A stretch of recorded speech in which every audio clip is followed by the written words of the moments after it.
Hello and welcome back to the Resident Evil Retrospective. This is part 3. This is the finale, I guess you'd call it, of the podcast series that we've done here. This is discussing Resident Evil 7 to the future from that point. Thank you very much for watching so far, and I hope you enjoyed this episode. Now, after Revelations 2, I'm pretty sure, somewhere in between all of what we just talked about, you've also got loads of spin-offs with the Umbrella Chronicles and I can't remember what it is. No, Umbrella Corps is part of it, which is awful. I have tried it, it's awful. Which was just like, I'm not even sure why they called it Umbrella Corps, because it has nothing to do with Resi. It's just shooting and it's awful. And then, you've got Umbrella Chronicles, and then I can't remember what the other one is called. Darkside? That's it, Darkside Chronicles, which are both like on-rail shooters, which I actually really wanted to play. Yeah, they look like a lot of fun. They kind of just look like Resi fan service shooters. So yeah, I do want to play them when I get the chance to. The only feasible way I can look at it at the moment though is it's on PlayStation Now, and you can play it with a DualSense controller. It does motion tracking with the controller. Oh, okay. Can't you use a PlayStation Move controller? You can, but in terms of playing it immediately, you can just use it'll pretend you've got 6-axis or whatever, and it will just track your motion of your controller to do the gun. So I feel like for the time being, that's probably the easiest way to play it. So I feel like I will eventually play it. Yeah. But hey, if they did a really cheap port to the new consoles for £10, I'd buy it. I'd just try it out. Yeah. But that wraps up the sort of action-focused section of the Resi franchise, and I feel like it's where they decided mostly to double down on what was going to make money. And also, in some ways, feels like the most experimental time of the period. It was like, you know what, let's just throw everything at the wall and see what sticks. Yeah, I get that, yeah. Even though it wasn't actually great, it was like they were trying every single idea and just seeing what would work with Resi franchise. So Resident Evil 6 came out in what, 2013? 2012. It was 2012. When did 2012. Yeah. And then there was a pretty long hiatus, or there was a pretty long period of not really knowing what the future of the mainline Resi was. And then you get to 2016, I believe, which is the pretty famous PlayStation press conference where, it's I remember seeing the press conference live and thinking it was fucking amazing press conference. It's where they announced the new God of War. They announced Last Guardian was finally coming out. They announced Final Fantasy VII was getting a remake properly. It's like every major thing that people were looking forward to kind of got addressed in that conference. And then when they were talking about VR games, they brought in Resident Evil 7. And Resident Evil 7, Biohazard, is probably my favourite Resident Evil game. Yeah? Yeah. By I think far. probably my second favourite Resident Evil game. It is by far my favourite. I don't think it's the best, but it is my favourite. And I played through it so many times. I have 100% completion on it. And then I played through it all again in VR as well, when I finally got a PlayStation VR. Awesome. Harry, what do you have to say about Resident Evil 7? I know, I think it's lovely. It's I don't know. I do feel like the first 2/3 of the game is definitely the strongest part, but it's just this fucked up kind of grindhousey, kind of reinterpretation of Resident Evil. Yeah, that kind of throws so much gnarly shit in your face at once, and it's just like when you get to that chainsaw fight, you're just like, this is the best thing ever.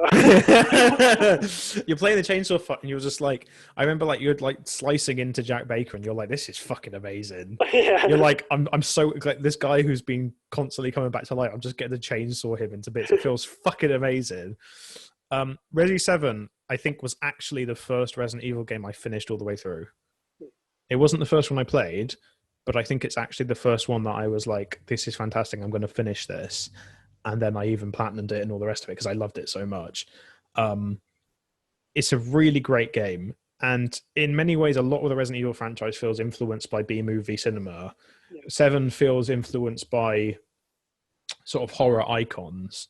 It feels a lot like Texas Chainsaw. Yeah, the first like bot, because for me, 7 breaks up into 3 pretty nice chunks, which is the first mansion, then the stuff with Marguerite and the bugs and shit, and then Lucas's games, and then you kind of got everything that comes after that. But the first section definitely feels like a classic slasher movie. It feels like Texas Chainsaw. It feels that sense of constantly being tracked as well. Especially on the hard difficulties. It really taps into that that initial like guy is chasing you, going to kill you. It's a man. It's a dude.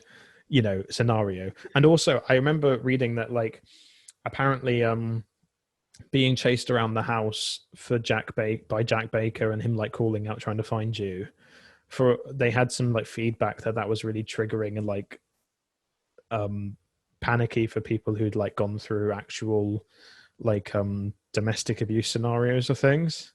Right. And so when they did Resi 2 remake, they were like, all right, we'll double down on that with the situation with Sherry, where you're actually playing as a little girl. But there was actual articles about how people found it really terrifying. Guess it's effective then. Yeah, but it's separating that completely from it. I think all of those aspects are great. I think the Baker family are a fascinating set of villains. Yeah. They're all interesting and grotesque in their own ways, and completely like, what the fuck is happening? And as you're playing it, you're like, how does this tie into Resident Evil in any way? And obviously it makes sense as you go further in, but Jack is just constantly killing himself to like show off to you, and he like comes back from the dead and he's like, hey, what's up? His brains out. Yeah, he's like, you're about to see something beautiful, blows his own brains out so that he can come back and like fuck you up. And he doesn't even die then. He doesn't even die after the chainsaw segment. The dude's fucking immortal. But it's and then so you've got that first section, which is very much slasher movie influence. Then you've got the second section, which feels very much like body horror, John Carpenter-y, kind of like disgusting imagery, bug imagery, parasite imagery. And then suddenly you're fighting a giant spider lady. That's great. Who has like her weak point is her vagina. Yeah. And it's just like, all right, this is brilliant. That whole section, that really creepy. Those first 2 sections. I feel like those two first sections are my favorite part of the game. Yeah, I think the whole game is great, but I do think those are like that's where like the best content is. Like the game does get worse as it goes on, but it's still great. Yeah, it starts off on such a high note.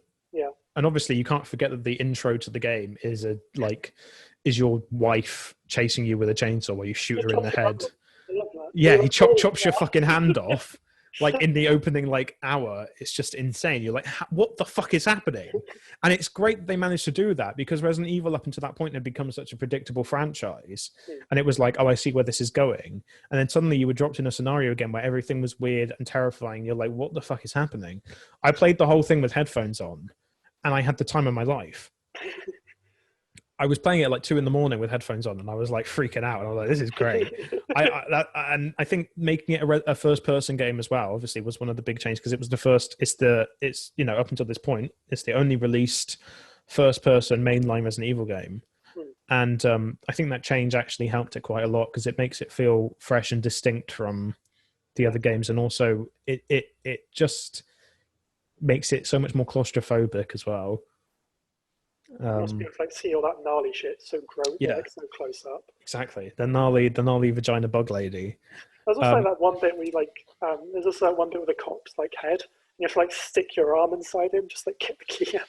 It's so gross. I actually remember when the game came out in game, they were selling candles for it, and it was something you put on whilst you were playing it in VR, and it was meant to make your room smell like the house or whatever. It's like, who the fuck wants that? It's gonna smell fucking horrific. But that's proper VR right there. Yeah. That's proper immersion. So yeah, obviously you got slasher movie, then you've kind of got body horror stuff, and then the third section feels very much like modern horror, like Hostel or Saw, because you're sort of putting these trap scenarios and things, and I feel like that's doubled down on in some of the DLC as well. Yeah, especially the stuff with Chris. Yeah, with, like the room with like the wires, and there's that. And there's that band footage thing with the card game. Yeah. So we'll talk about the DLC separately because I feel like it's one of the best like post-launch things a Resi game has ever gotten. But the whole game as a whole is very, very fun. And for some reason, they decided to do 2 endings again or multiple like choices. It's like no one needs that in a Resi game. I don't really get it. No, and it doesn't. And it's like they give you the choices. Like, do you want to give the cure to this random woman you just met, or do you want to give it to your wife? For like 3 years. Yeah. I don't really know why they gave you that choice, but whatever, it happens. And then you have that whole section where you're playing as Mia. I like that bit a lot. Yeah, and you're on the boat, and it suddenly feels like another shake-up. And then finally, it all ends with Evelyn back in the original guest house. And I really love that because it makes the whole game feel so cohesive and like tied into itself in the same way that the first Resi did. It just feels like it all comes full circle by the end of it. And I actually like a lot of the bosses in Resi 7. I think all the bosses are really solid, especially the ones with Jack. He's such a fun boss. That chainsaw boss fight is up there. It doesn't take that long to do, and it's not challenging or anything, but it's just really fun, and it's just batshit crazy. And he's like shouting Evil Dead quotes and shit. Like it's just perfect. And it ends with you getting thrown out of the building and then shooting Evelyn with some Albert Wesker gun. Yeah. And then Chris comes down looking like nothing like Chris. I guess you could say he kind of looks like Chris in the original Resi games, like in Resi 1 or the remake. Yeah, I can see that. But he doesn't look anything like Chris really. From 5 and 6. No. Which they're fixing in the new one, clearly. Yeah. So then you play, and then they released DLC. I think it was either a couple months after or like a year after. It was quite a long time. I think it's like a year.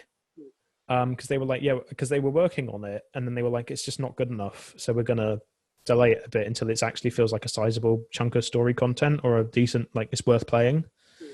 In the meantime, though, they did a lot of post-launch stuff, which I thought was great because all the banned footage stuff is worth playing. Like you've either got like horde modes or you've got interesting story segments that are at least worth playing through once. So just from memory, I remember there's the Nightmare one, which is like a score thing, which is like see how long you can survive for, and like craft your own weapons and stuff. That's the one where you're trapped in the basement. Yeah, right?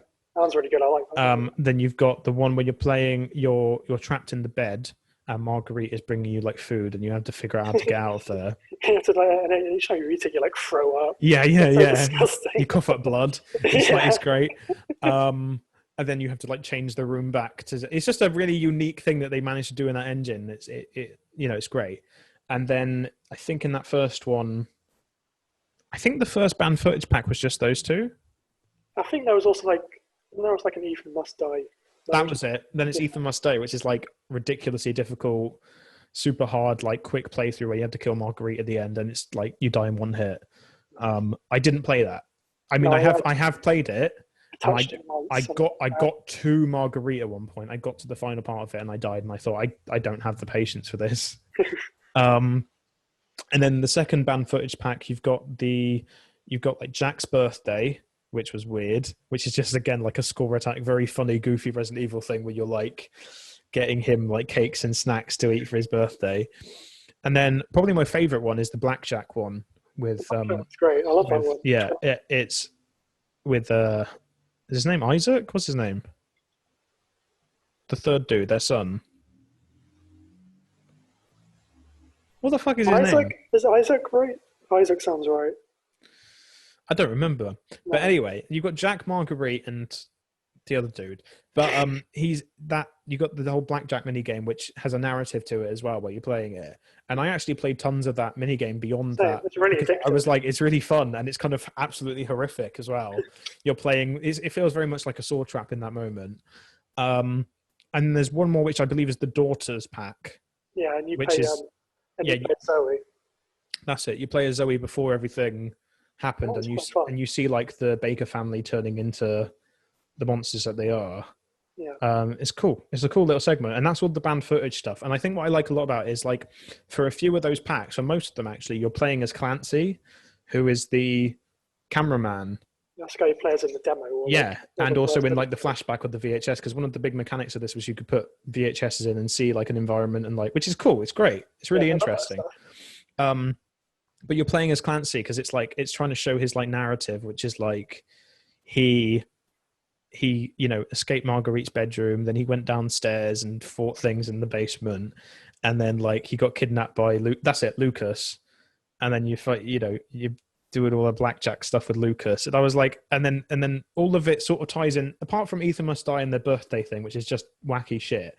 I really like that all the DLC tied into the bigger plot of the main game, or like included characters from the other game. And then as they released Not a Hero, which was like the big story expansion, which is fine. It feels like an epilogue to Resi 7. Right. It's just a bit of combat focused, finishing off Lucas in a boss fight. And it was Lucas, so you got the name right. Lucas and Isaac. And it was and also like when you play as Chris, because Chris looks down the sights of all his guns, like he feels very different to play. Yeah. And it's interesting that they managed to do that.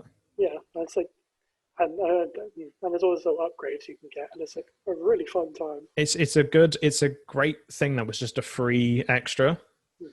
And then they also did End of Zoe, which is, I think it's canonically the final.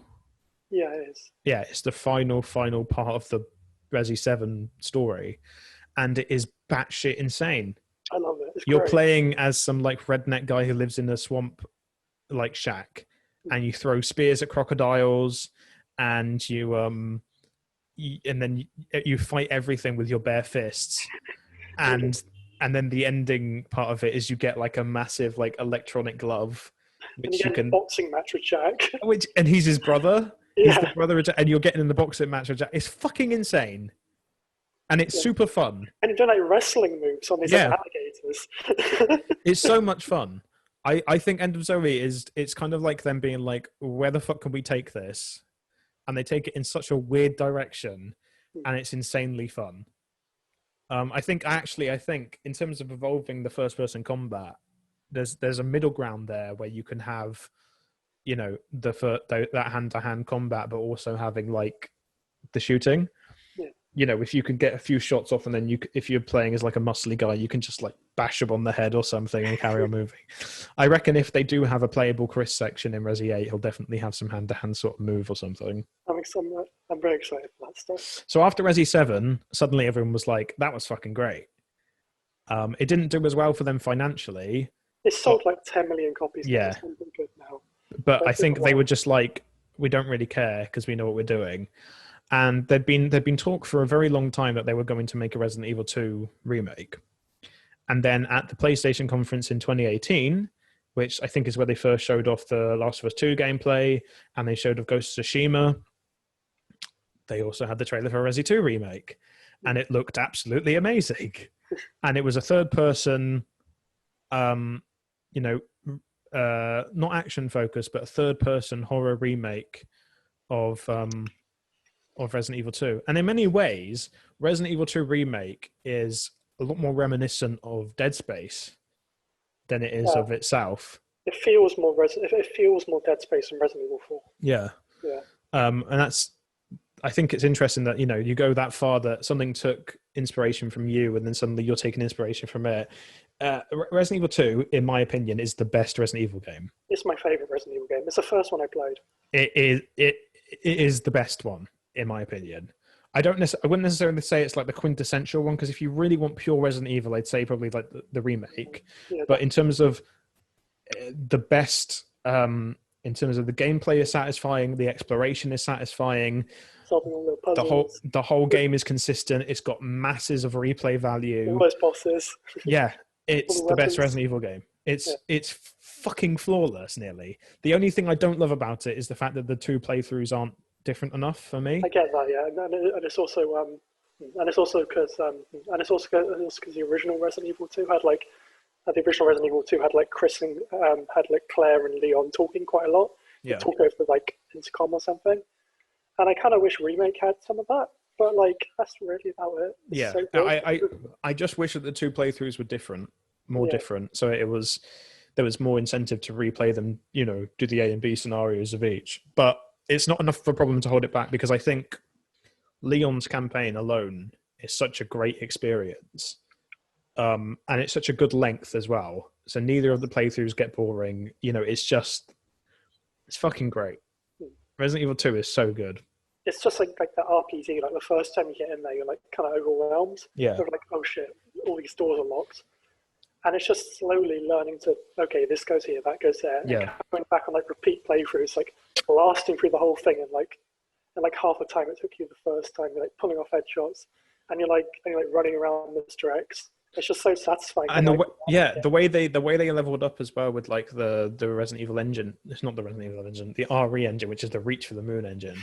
The way that they use that in this one as well to really emphasize the gore is like the detail of the gore. When you like pick up that guy's head in the hallway and his whole jaw, just it's like fucking horrific. But also every single gunshot you do does different damage effects and like has different like gore effects on it. It's insane. Yeah. So detailed. And then they decided to drop Mr. X in like 2 hours in. It's like a creepy. And I think everyone has the same reaction when they don't know it's coming. It's just like, oh fuck, oh fuck, oh fuck. And then you try and shoot him and you just shoot his hat off and you go, oh fuck. I think Mr. X as an inclusion it does Nemesis better than Nemesis is in Resident Evil 3. Yeah. It's just this constant terrifying force. And Mr. X just puts so much personality into Resi 2, and killing him off in the end of the Leon's campaign. Rocket launcher. I just love that. It's perfect because you're being terrorized by him the entire game, and you're like, all right, let's fucking do this. And that's that energy that I really love about Resi 2 and it's definitely in Resi 7 as well. It's one of the things I really like about Resi 7 is I actually really like Ethan as a companion, not a companion, as a protagonist, because he is just the straight guy. Yeah. He is literally just like a dude, and that it doesn't play around that's not the case. He is just a dude. Yeah. And throughout the game, he starts off being very terrified, and then slowly he's just like screaming "fuck you" at the bosses. And that's exactly how you feel when you're playing it. You start off being quite a nerd, and then by the end, you're just like "fuck you, fuck you, fuck you." And that same essence is all the way through Resi 2 Remake as well, with both Claire and Leon's playthrough, where you're definitely on the back foot to start with, and then at the end, Leon's fighting Mr. X one-on-one within the rocket launcher, and he's like, "Let's fucking do this." And then in Claire's one, you get a fucking minigun, I love that. and you're just like, "It's just like, bring it on, then. Let's fucking go, then." Great game, and such a good level of replayability that I don't feel like I've explored every aspect of it yet. I haven't platinumed it. Times. Yeah, I've done it on hardcore playthroughs. I think it's one of the most fair Resident Evil games as well. Every single bit of damage can be avoided. Every single situation can be circumvented somehow. And I love the gameplay on the hard difficulties that just becomes run into a room, one shot to the head, and move around as they're like stunned. And it's like a perfect middle ground of what was in the original Resi games, where you can't really engage in combat because you don't have enough resources, but you also can't just run past them because they're going to attack you. Resi 2 is great, and they got enough of a good response off the back of it. They were like, all right, we'll do Resi 3, because a lot of people were asking for it. Resi 3 Remake is good. I think, I thought about this earlier, I think it's the worst numbered game I've played in the series. Really? Yeah, I prefer 6 and 5 to it. I guess the only thing I can say is I've played 6 and 5 more than once. I bought Resident Evil 3 when it came out, and I only did one playthrough of it. Yeah, it's a very kind of... It's like fine, but it's like, okay, it's fine, but like there's that really great bit at the beginning when you're running around Raccoon City, and you're like, okay, if it's like this, but like 3 or 4 times, this will be great, whatever, it's a good Resident game. And after that first Raccoon City bit, it becomes very linear, but not like it's not fun linear. It's not linear in the same it's not linear. It's like it's not as well designed as like 5 and 6 in terms of like in terms of how they like make you go down, like just in terms of how they make you navigate the environments and throw interesting stuff at you. it's kind of got like a similar like design to it, but like there's not really that much interesting No, stuff. and I do think the boss fights are fun against Nemesis. Yeah, And they're I okay. I do think the way that it scales throughout the game, like the final fight with the railgun and all of that, That's good. I do think it's all fun, but I do agree that it doesn't have any of the staying power as a lot of the other games in the series. Hmm. It feels rushed in some regards, and I think it would have done better if it was more fleshed out and more. I don't know. It had something more interesting going on. I think if it was just more tightly designed, or it had that essence of running through the raccoon streets, and the city streets act in the same way as the RPD does in Resi 2. Yeah, It's like that is your core, and then you lead out from there to other environments. That's interesting, but yeah, for it to just be like a set piece and then you drop down and you can't go back to it, that doesn't feel like Resi to me. Because a lot of what 7 and the 2 remake and the original Resis is that pretty much every area you can kind of go back to and yeah. Every re-explore. area is like Yeah, interconnected.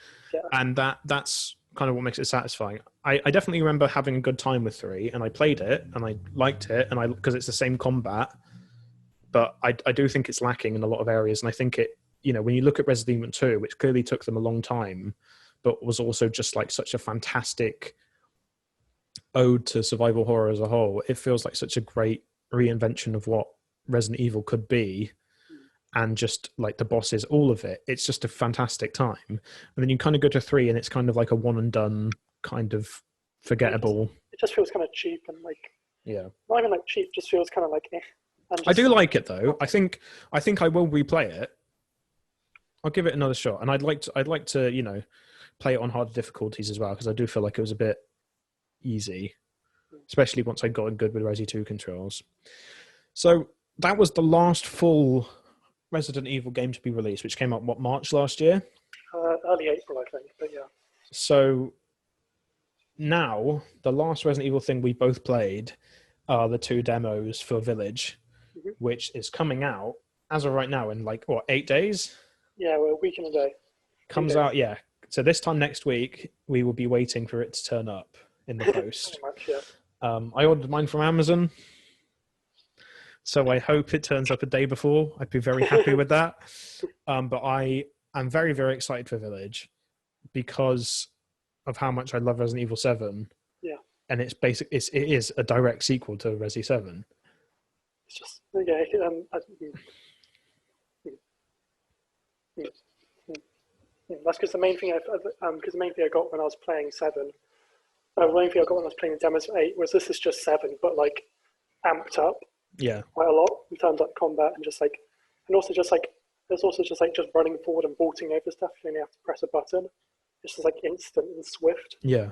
Yeah, and it's just like such a like set like because 8 the main thing I got from 8 as well was also just like these environments are so much more open, and it seems like you'll be able to do a lot more than in 7, because 7 is quite a confined, closed game, but 8 feels quite expansive. And something I really like that they've sort of brought back with 7 and 8 as well is this idea of groups of iconic villains.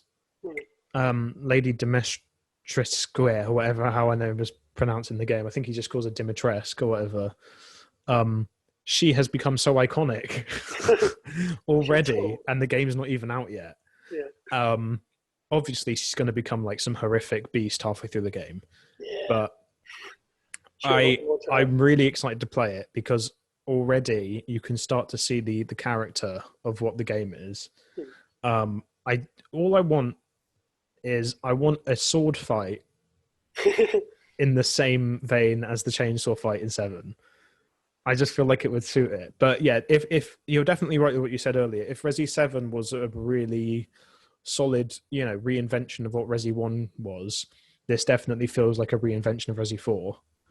And I think, a lot of aspects are going to that. The fact that the sniper rifle's back, the fact that there's a merchant, the fact that it's, village based, it's very much, it's very aware of what it's doing. Yeah. And I'm really excited to play it. Yeah. I'm so excited. I just want to play it. I just want to sit with headphones on, fucking ball out, have a great time. And yeah, I think I hope it's good. I'm sure it'll be good. Yeah, I don't think it can be bad, but I just hope it lives up to expectation. Or, to be fair, though, I'm at the point where I trust Capcom enough that I'm just like, I trust them to give us a pretty decent Resident Evil game. Because even though Resi 3 isn't great, I still had a good time with it, and it was a decent Resi game. Yeah. And I just think that they care enough about Village and the legacy of it. It's basically the biggest Resi release. Like, it is a brand new title. Yeah. I just feel like they're gonna do something special for it, and I'm really excited to play it. Yeah. Sure. I mean, we can do a follow up to this discussion and discuss our thoughts on it once we both finished it. But I can't wait to play it. I just want to shoot a shotgun at some werewolves. Hell yeah! I just want to see what the boss fights are. Oh man! I can't wait to actually explore those castles and find items and like go around and figure out where everything goes and like do puzzles and shit and chase from fly ladies and oh my god. Yeah. So that sums up everything to do with the spooktacular section of Resident Evil franchise. What do we think is going to be the future of Resident Evil? So after 8? Beyond Village, yeah. Because a part of me hopes that they're going to do some post-launch content. I think they will. Yeah, considering that I think the next game is probably going to be the Resi 4 remake, and that's probably not going to be for another 2 years. I hope they have some more content for it. Yeah, I know what. Well, I suppose they're doing that mercenaries mode, so you can easily add stuff to that. But which is good because that's another replayable mode just to experience the combat and stuff. I'm happy that's in there. I'm also hoping. I'm hoping for maybe more if it's going to be 2 years to a next big Resident Evil game. I hope we do some kind of weird spin-off before that comes out, some kind of lower grade, lower budget thing, which really tries something different. Or maybe a fixed camera, because I can imagine a fixed camera one won't be too expensive. If you made it the same quality as same quality nowadays as the first Resident Evil, it's remake or Zero. If they try to do something like that, you try to a new fixed camera game. I wouldn't even be opposed to them re-releasing 2 and 3 on PS5 with an option to play the whole thing in fixed camera. That'd be fun. I'd like that a lot. That'd be really good. Because I think as well, apparently they're going to do an update for Resi 7 that they just haven't announced yet. I don't know. I heard about it, that they were going to do an update for Resi 7. That's for PS5 versions, but I guess not. Otherwise, they would have announced it by now. I do hope they bring the original PS1 trilogy to PlayStation at some point. Yeah. If they don't, hey, I'll get around to it eventually. We've also got the film coming out this year. Yeah, I'm not sure how to feel about that. I mean, all the cast seem really enthused about it, and they said that they followed the game. But it's also it's Resident Evil 1 and 2. It's combines the stories. I'm not sure how you can really combine those two stories and still keep it good. Only time will tell. But I'm excited to watch it, and the cast is actually pretty decent. It's a good cast, and I'll be there day one. Yeah. I'll be there day one. Bucket of popcorn. It's going to be a good time. I think they're definitely going to do Resident Evil 9. Yeah, and it's sort of already been discussed because they want this to be a trilogy. And it is an interesting idea to think of Resident Evil in trilogies where you've got the original PS1 trilogy and then 4, 5, and 6, and then now you've got these final. And apparently the reason they want to do that is because they want to move away from numbered games. But I feel like you said it to me, and you were completely right. I don't think they're going to miss the opportunity to call the game Resident Evil X. Yeah, that's the coolest name ever. You can't not call it's going to be epic. I don't know what it's going to be, but I am pretty sure that 8 is probably going to be Chris's last game. Yeah. Something about the way that they're setting it up. And it's interesting that all of the marketing has Chris as the focal point of it. Well, I'm also curious at what I'm also curious if it does do a playable bit where you get to play as Chris, because there's the stuff there's the cover bit where he's half werewolf and stuff. If you get to become werewolf Chris for an hour or something like that, that'd be so much fun. And just rip people apart. Yeah. That would be cool. Yeah. But yeah, I'm excited for Resi 8. I'm going to watch the movie.